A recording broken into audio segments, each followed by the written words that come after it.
Olá, Edson aqui, seu coach. E hoje vou responder as perguntas que vocês fizeram via story.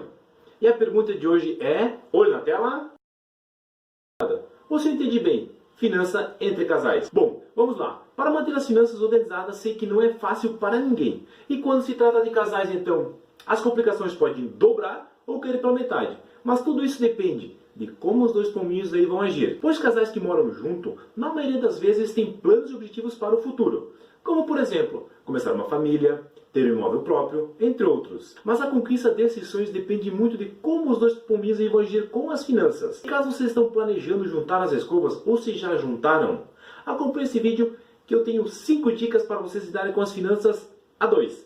Primeira dica: estabeleça objetivos. O primeiro passo para definir como o casal vai lidar com as finanças é estabelecer os objetivos. É preciso pensar e colocar no papel tudo o que vocês desejam conquistar ao longo do prazo. Porém, muitos casais têm dificuldades em discutir o assunto, principalmente no caso em que ambos estão trabalhando. Isso porque o salário pode ser direcionado tanto para demandas individuais quanto para objetivos maiores com a sua cara metade. Ter planos com outra pessoa muitas vezes exige abrir mão de certos luxos praticados quando a gente era solteiro. Porém, agora juntos, ter filhos, comprar uma casa ou um apartamento, viajar, isso representa alguns dos planos típicos dos casais, que acabam envolvendo dinheiro, finanças. E para isso dar certo, a motivação é um elemento essencial na hora de organizar as contas e conseguir manter firmes as decisões. E principalmente, os dois tendo em mente os objetivos que compartilham.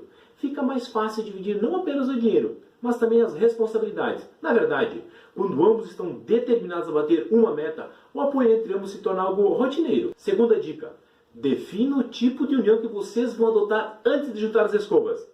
Quando o assunto é finanças, é importante saber que tem 2 tipos de união: a separação parcial e a total de bens. Na primeira, os dois têm direitos iguais sobre tudo que o casal adquiriu após a assinatura da papelada. Já a segunda, tudo permanece separado. Terceira dica: faça uma divisão das despesas fixas. Na hora de pagar as contas, uma conversa honesta e um planejamento são essenciais. É preciso definir quem vai pagar o quê. Porém, uma outra opção é realizar o pagamento das despesas por meio de uma conta conjunta mantida para esse propósito. Essa alternativa, além de tudo, tende a ajudar o casal a economizar, já que um não consegue gastar sem o outro ficar sabendo. E só o fato de outra pessoa opinar nos seus gastos faz com que você pense 1, 2, 3 vezes antes de comprar qualquer coisa. Quarta dica: mantenha as contas organizadas. Com tantas contas para pagar, fica fácil deixar tudo virar uma bagunça, uma bola de neve. Para manter as finanças organizadas, o ideal é que cada um cuide de suas contas individuais e divida as contas comuns, como água, luz, aluguel, enfim, contas fixas. Quinta e última dica: use um aplicativo, uma tabela ou até mesmo aquele caderninho se for o caso. Para facilitar o seu planejamento e a organização das finanças, existem diversos aplicativos e programas gratuitos, todos disponíveis no mercado, inclusive aquele caderninho que você pode comprar na sua livraria próxima à sua casa. Mas se você já tem suas contas pagas e anotadas, parabéns! Porém, não basta somente anotar e não fazer nada com as informações. Vocês devem periodicamente olhar os números e pensar friamente: para onde está indo o meu dinheiro e se ele está sendo bem gasto.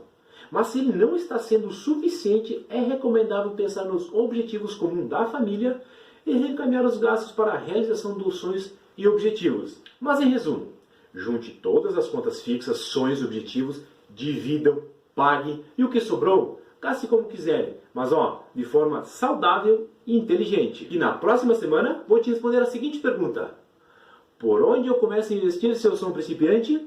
Te espero na semana que vem. Tchau, tchau.